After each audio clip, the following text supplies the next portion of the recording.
Allô, bonjour, j'espère que vous allez bien.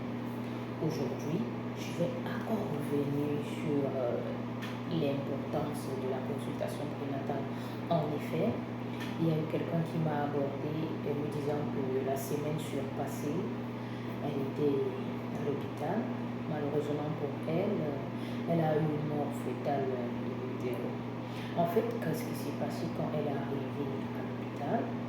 Elle était déjà à dilatation complète. Elle avait beaucoup travaillé aussi à la maison. Elle m'a dit qu'elle a eu 3 jours de contraction. Et quand elle arrive à l'hôpital, on a dit qu'elle était à dilatation complète.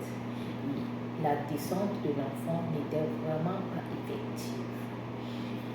Et par la suite, on lui a dit qu'elle avait un bassin limite. Donc du coup, c'était impossible pour le bébé de sortir par voie basse. En fait, je vais un peu me baser sur ce sujet pour vous parler du bassin chez la femme enceinte. En fait, le bassin osseux, ça joue un rôle crucial lors de la grossesse et de l'accouchement. Pourtant, le bassin est c'est trop peu connu, surtout par les femmes. Beaucoup de femmes ne savent pas ce que c'est que le bassin. Beaucoup de femmes ne savent pas le rôle que joue le bassin pendant la grossesse et pendant l'accouchement. En effet, durant la grossesse, les ligaments, c'est une partie du bassin, dont le bassin est composé de ligaments et des os. Donc pendant la grossesse, les ligaments se détendent. Donc, quand ça se détend aussi, ce qui joue un rôle très très important pendant l'accouchement parce que ça augmente la mobilité de votre bassin. Si ces ligaments ne sont pas détendus, cette mobilité ne serait pas augmentée. Donc c'est vraiment indispensable pour votre bébé au moment de l'accouchement, donc au moment de mettre votre enfant au monde. C'est vraiment important que les ligaments se détendent. En fait, lors de l'accouchement, le passage du bébé dans le bassin se déroule en 3 temps. Il y a d'abord le détroit moyen, il y a le détroit inférieur, les détroits supérieurs et les détroits moyens.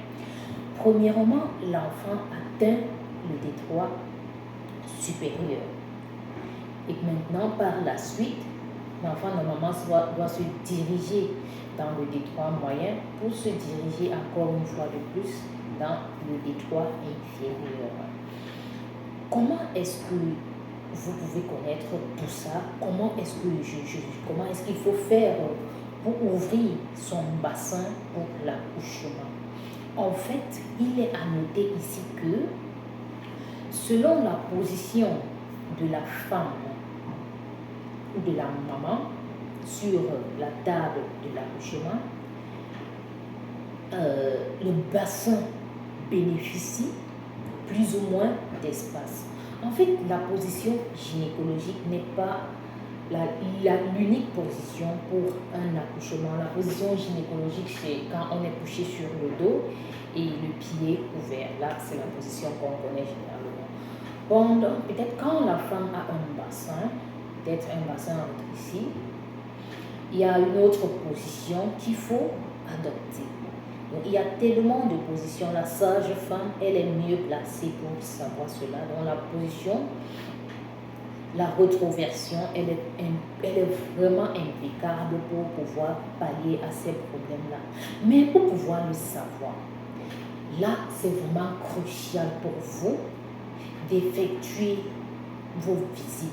C'est lors de la visite qu'on pourra vous demander de faire un examen de votre bassin parce que quand vous venez à l'hôpital, on prend déjà vos paramètres, on prend votre taille. La taille aussi, c'est un facteur crucial pour connaître les dimensions de votre bassin. En fonction de votre taille, on pourra s'orienter à examiner votre bassin. Quand la sage-femme, elle vous examine, à chaque fois, elle fait ce qu'on appelle un examen complet de votre bassin.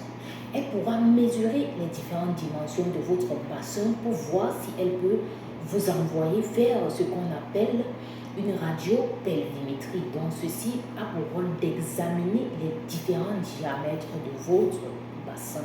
Et si vous ne faites jamais de visite, vous ne pourrez jamais le savoir. Il y a des personnes qui sont nées, qui naissent autant pour moi, avec des bassins limites. Donc, avoir un bassin limite, c'est impossible d'accoucher par voie basse. Là-bas, c'est une impossibilité totale. Comme pour cette femme-là, elle a un bassin limite parce que je l'ai envoyé faire une radio-pelvimétrie et le résultat est revenu et elle a un bassin limite. Donc, à grand jamais, elle ne pourra accoucher par voie basse. Là, Dieu merci que au moins elle a su ça. Donc, lors de sa prochaine grossesse, on va suivre son grossesse jusqu'à son terme et on va l'orienter et on va faire ce qu'on appelle une césarienne programmée. Vous voyez, c'est grâce aux examens prénataux qu'on a su que cette femme a un bassin rétréci. Donc c'est vraiment crucial, je dis bien c'est crucial de faire ces examens, c'est crucial de connaître quel genre de bassin on a. Même si vous n'avez pas assez de moyens pour vous rendre à l'hôpital pour faire ce qu'on appelle de la radio-pelvimétrie, rendez-vous et parlez à votre sage-femme. Dis-lui si elle peut faire l'examen de votre bassin manuellement. Donc c'est faisable. Maintenant, en le faisant manuellement, elle vous dira si c'est important que vous puissiez faire de la radio-pelvimétrie ou non.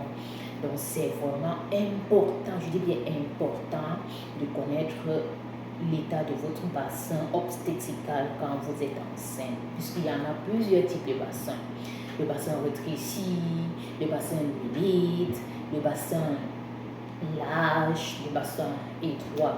Donc vraiment, le bassin rétréci, il y a une possibilité que vous puissiez accoucher par voie basse. Donc tout va se jouer sur le poids de l'enfant premièrement et par la suite si l'enfant peut-être a une présentation par céphalique, tout va se jouer aussi sur le périmètre crânien. Donc c'est vraiment crucial. J'espère que la dame qui m'a posé ce problème, elle a bien écouté ce que je lui ai dit. Désolée pour votre perte, vraiment désolée, et j'espère que votre prochaine grossesse sera un succès total.